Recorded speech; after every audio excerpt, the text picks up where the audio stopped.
Saya mau bertanya, yang saya tahu niat itu kan hanya karena Allah semata. Tetapi jika niat itu memang saya sandarkan ke Allah, tapi ada pamrihnya ya sebenarnya ke Allah juga. Misalnya seperti ini, saya sholat duha lillahi ta'ala, tapi juga sholat duhanya kan pamrih minta rizki. Nah, itu bisa dibilang niat lillahi ta'ala atau bukan? Padahal memang sholat duha kan memang buat memperlancar rizki. Apakah itu bisa dikatakan murni lillahi ta'ala jika saya niatnya seperti itu? Itu yang pertama. Yang kedua tentang asyakur, Allah maha nerima ake nggih Gus. Allah kan memang menyuruh kita untuk meminta. Kalau begitu nggih Gus? Kalau Allah kita meminta Allah senang gitu. Tapi kalau saya meminta ke Allah, selain minta di sepuro kali Gusti Allah, kok merasa nggak tahu diri kayak gitu. Karena kan saya ini ibadahnya juga nggak tetek. Ya, saya banyak dosa gitu. Berdoa mohon ampun aja masih kelepasan maksiat pikiran. Seperti itu. Apa pantes kula niki tasih nyuwun sanese, nyuwun napa kalian Gusti Allah saknese pengapura niku, padahal kula niki kabeh dereng tetek ngoten. Dosa kathah. Kalau meminjam kata-katanya Cak Nun, halah dapur muluk dosamu ki akeh, aja njaluk neko-neko. Kapan aku ngomong ngono kuwi? Teng YouTube Cak Nun. Kalau nak mesare senengane nyetel YouTube jenengan. Gini, ya memang kalau ibadah, memang sih ibadah di mulut saya itu niatnya lillahi ta'ala gitu. Tapi Allah tahu dapur hati kula niki lho. Ya, untuk sangkutannya asyakur itu mungkin kalau Cak Nun yang khilaf, mungkin Allah bisa asyakur nerima ake. Lah, nak dapure kaya kula niki pripun ngoten. Bon cukup semanten. Terima kasih waktunya. Mohon maaf jika ada kata-kata yang kurang berkenan. Assalamualaikum warahmatullahi wabarakatuh. Bayang dua ya sembayang dua saja. Ini kadang-kadang kita itu syukuran, teringat la in sakartum la azidanakum. Kalau bersyukur akan ditambahi nikmatnya Tuhan. Jadi ketika bersyukur yang kelihatan nikmatnya Tuhan nanti apa kira-kira yang menambahi nikmat saya itu. Jadi niat itu mestinya bagiannya Allah. Sampai kalau niat sembahyang duha tok lillahi ta'ala, tidak kepengin rezeki, Anda akan kebanjiran rezeki. Enggak percaya silahkan. Tapi jangan sampai tersirat di sini rezeki itu. Jangan sampai tersirat. Sholat duha saja. Nanti rezeki kebanjiran sampai. Ya. Jadi kalau istighfar ya astagfirullah aja. Meskipun orang yang membaca istighfar itu bisa mendatangkan rezeki, bisa memberi jalan keluar. Jadi sampai kalau ada kesumpekan baca istighfar sebanyak-banyaknya, hilang. Kalau Anda mempunyai kebutuhan banyak baca istighfar, akan tercapai ingin rezeki banyak istighfar. Tapi yang sulit adalah menghilangkan kebutuhan sampean itu. Jadi istighfar hanya memohon ampun kepada Allah. Titik. Efeknya nanti keluhan sampean hilang. Tapi tidak tersirat pada waktu sampean istighfar. Selawat juga begitu. Selawat sampean sekali berselawat itu mendatangkan 10 rahmat Allah Ta'ala. Jangan amin, ini dawuhnya Kanjeng Nabi, bukan doa. Man shalla alayya marrah sallallahu alaihi asr. Kalau kita membaca selawat sekali, Allah akan menselawati kita 10 kali. Selawat dari Allah artinya rahmat. Kalau Allah menselawati kita, malaikat ikut-ikut. Kalau Allah menselawati kita, malaikat ikut-ikut. Kalau malaikat menselawati kita, artinya malaikat memintakan ampun kepada kita. Itu sebabnya Cak Nun fanatik sekali dengan selawat. Karena begitu selawat sekali, 10 kali dapat rahmat dari Allah, dimintakan ampun oleh malaikat. Tapi jangan sampai sampean itu baca selawat karena ada kepentingan. Baca selawat saja kepada Rasulullah Shallallahu Alaihi Wasallam. Biar datangnya kepentingan Anda itu efek samping. Ngerti ya? Oke, saya akan segera ke sesi kedua. Kita selingi dengan nomor-nomor. Ini sudah setengah, bentar mas, bentar. Ini sudah hampir jam 12. Gusmus, ngantos jam itu Gus. Gusmus guyu berarti tidak ada masalahnya. Aku. Sik mas, nggih. Aku urun sidik ya. Podo-podo aku bisa muake aku apa meneh. Mergo aku wis tuwa ngene, nek aku lho, ora syariat ya. Ki aku iki nek njaluk nang Gusti Allah, njaluk. Ki aku krasa dalam permintaan saya itu ada kandungan ketidakpercayaan kepada kemurahan Dia, ngerti? Mulane aku njaluk ki hemat banget. Nek ora urgen banget aku ora njaluk. Mergo aku percaya banget dengan kemurahan Dia. Sedikit saya meminta, itu nanti Tuhan bisa rasane hatiku. Lah kowe ora percaya karo aku piye? Gitu. Tapi ini jangan dijadikan anu ya, ajaran ya. Iki mek aku ngono kuwi siji. Jadi nek aku ndonga, itu saya pisahkan dengan salat. Nek aku salat, pokoknya salat aku menikmati pergaulan sama Allah. Titik. Aku ora njaluk ora pokoknya aku salat kuwi. Engko nek njaluk itu sesi lain. Yang hubungannya memang sama urgensi kehidupan. Dadi aja salat dienggo ndonga ora. Nah aku ngono kuwi, kowe ngono monggo, ora ngono ora masalah, gitu ya. Jadi saya tidak pernah sholat terus baru gitu astagfirullah ngerayu sik baru kuwi njaluk. Terus kita klasik kuwi wis biasa menungso asu kuwi ngerayu aku. Jane kuwi ning pamrih to. Kok rewangi sujud musuhe banget janjane kuwi pamrih to ngono. Saya merasa begitu. Saya tidak mengatakan Tuhan begitu.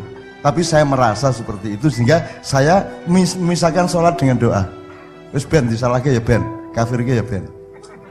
Itu satu ya dia, satu. Nomor 2, bagi saya tidak mungkin orang bertuhan tanpa beragama dan tidak mungkin orang beragama tanpa Tuhan, tanpa bertuhan. Apa sebabnya? Aku tak jawab rodo akademis jadi ya. Ke kuliah tau gue. Sebab kamu kalau bertuhan tanpa beragama, kamu bertuhan dengan khayalmu. Kamu mengira-ira tentang Tuhan. Tuhan menurut penemumu dewe. Tapi kalau beragama, Tuhan menurut informasi Tuhan sendiri kepada kita. Ngono lho. Oh Gusti Allah ngene kuwi khayalmu dewe. Tapi Allah ngasih tahu, aku iki Allah, aku iki Ahad, aku iki Wahid, aku iki Rahman, aku iki Rahim, aku iki apa meneh Karim, aku meneh Halim, aku meneh Wadud, Aziz, Jabbar, Mutakabbir, Malik, Kudus, Salam, Mukmin, Muhaimin. Kuwi aku. Jadi Allah memberi informasi. Jadi tidak mungkin saya bertuhan tanpa melewati wasilah informasi dari Allah sendiri. Dan tidak mungkin Anda mendapat informasi itu kecuali dari Allah sendiri. Jadi manusia bisa cinta sama Allah, tapi hanya Allah yang bisa memberitahukan dirinya sendiri kepadamu. Itu jawaban saya peroleh ketika saya sudah pernah cerita, aku ditabrak anakku balik sekolah TK takon, ya, agama penting po, ngono kuwi. Wih, iki nek aku ustad, tonyo anak kuwi. Bayang sinis banget ya Gus. Anakku 4 tahun kuwi. Ya, pulang sekolah kuwi sing nganggo sepatu kae. Agama penting po, ngono kuwi. Kuwi nglarake ati to kuwi. Ya gandeng anakku dhewe tak anggap wae kuwi aku kudu iso jawab. Aku langsung jawab ngono kuwi ngene lho ya. Ngene. Pak Rampak ngomong. Kita itu bisa langsung sama Tuhan. Ya. Tapi untuk ngerti Tuhan, itu Tuhan yang harus ngasih tahu kita sebab kita tidak mungkin mengetahui Tuhan. Nah, Gusti Allah ngandani awake dhewe kuwi jenenge agama. Nah, ngono kuwi ceritane ya. Wis ya. Saiki rasa mikir apa-apa, rasa mikir dosamu nek sembayang ngono wae. Rasa wel. Nyambut gawe ngono rasa dihias-hias, rasa diraya-rayakan. Peduli kok kondo. Gitu ya. Oke. Jadi saya terima kasih kepada Gusmus yang telah menekankan istighfar karena saya pernah jajak pendapat di banyak tempat. Di antara kalimat thayyibah itu yang menurut sampean paling bisa mendekat ke Allah, yang paling dekat ke Allah itu yang mana? Alhamdulillah, subhanallah, alhamdulillah, la ilaha illallah akbar, astagfirullah, la haula wala quwata sing di. Ternyata mereka menjawab istighfar, Gus. Kowe nek dijawabke gampang. Kowe luwih cedhak karo bocah sing ngalem-alem kowe, sing nyucek-nyucekke kowe, apa sing apa ya? Alhamdulillah ngalem-alem, subhanallah nyucek-nyucekke. Terus apa? Pokoke ngakon-ngakoni kowe, apa bocah sing njaluk ngapura terus karo kowe? Sing njaluk ngapura. Itu. Jadi alhamdulillah Gus Mus menekan istighfar di wirid utama manusia itu istighfar. Apa saja masalahmu, istighfar. Itu kuncinya. Menurut Gus Mus lagi mau, ya. Dan sudah menurut saya dulu-dulu. Sorry Gus, ora aku. Sok-sok ngono Gus ya. Podo-podo iblis ra masalah Gus ya. Gini, kalau kamu melihat pengemis di jalan, aku ngekei duit sing okeh sing ora royokan. Misalnya ana wong 5 ning ngarepe warung, kuwi sing royokan tak kei sithik, sing isin-isin ning mburi tak kei okeh. Itu, kuwi pertimbanganku. Saya membayangkan Allah kayaknya gitu, tapi tidak saya bisa pastikan Allah begitu loh ya. Ya. Tapi ngono kuwi ya, kowe nganggo tasamuhmu wae, nganggo rasamu karo Gusti Allah. Kowe janjane ngomong aku kayak dosa barang ya ming merajuk to kowe. Jane merajuk, bukan pengakuan yang sejati. Wong kowe iki dosamu apa to? Mau 5 ya ora to kowe? Ora to? Ndak to? Ndak to? Njur ndingkluk berarti iya ya. Asline ya Gusmus saya kira sering bikin pernyataan implisit seperti itu.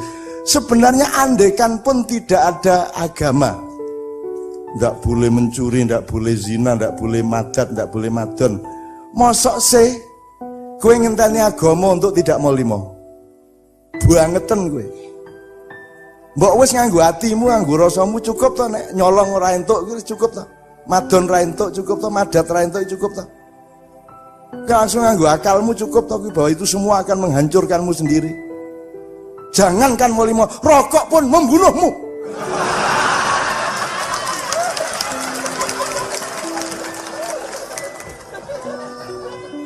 Mbok sing terakhir iki hadis palsu iki.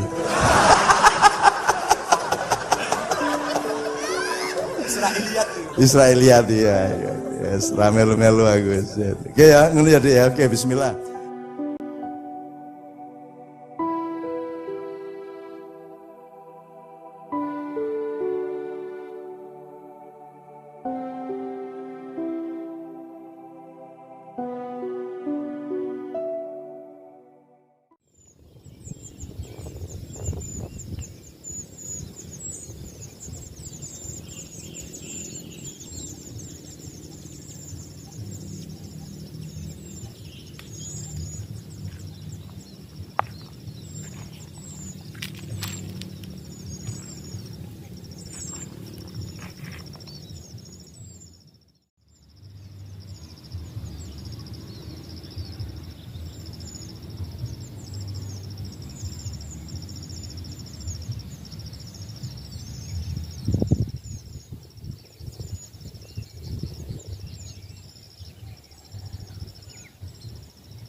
Assalamualaikum, selamat datang di Publima ya.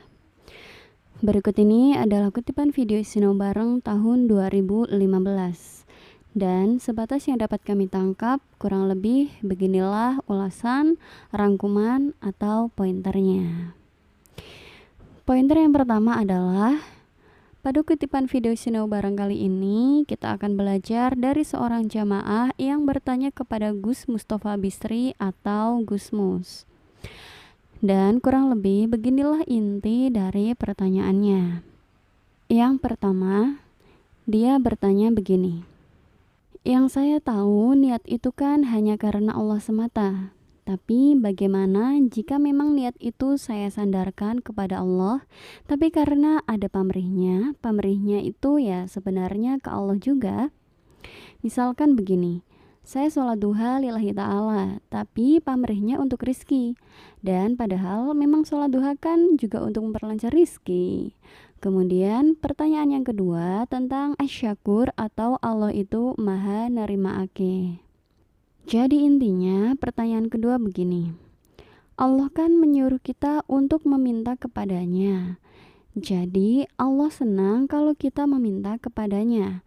Namun bagaimana jika kita berdoa atau meminta kepada Allah selain meminta ampunan? Bagaimana mungkin kita meminta yang lain-lain selain ampunan sementara kita masih banyak dosa? Kemudian pointer kedua adalah jawaban dari Gus Mus. Dan kurang lebih beginilah jawaban yang Gus Mus tawarkan. Jadi di awal Gus Mus menawarkan agar kalau sholat duha ya sholat duha saja. Menurut Gus Mus, kita ini memang sering begitu. Misalkan syukuran, teringat la in syakartum la azidannakum. Kalau bersyukur akan ditambahi nikmatnya Tuhan. Sehingga ketika bersyukur yang terlihat nikmatnya Tuhan apa ya yang kira-kira nanti menambahi nikmat saya? Padahal menurut Gus Mus seharusnya niat itu adalah bagian Allah.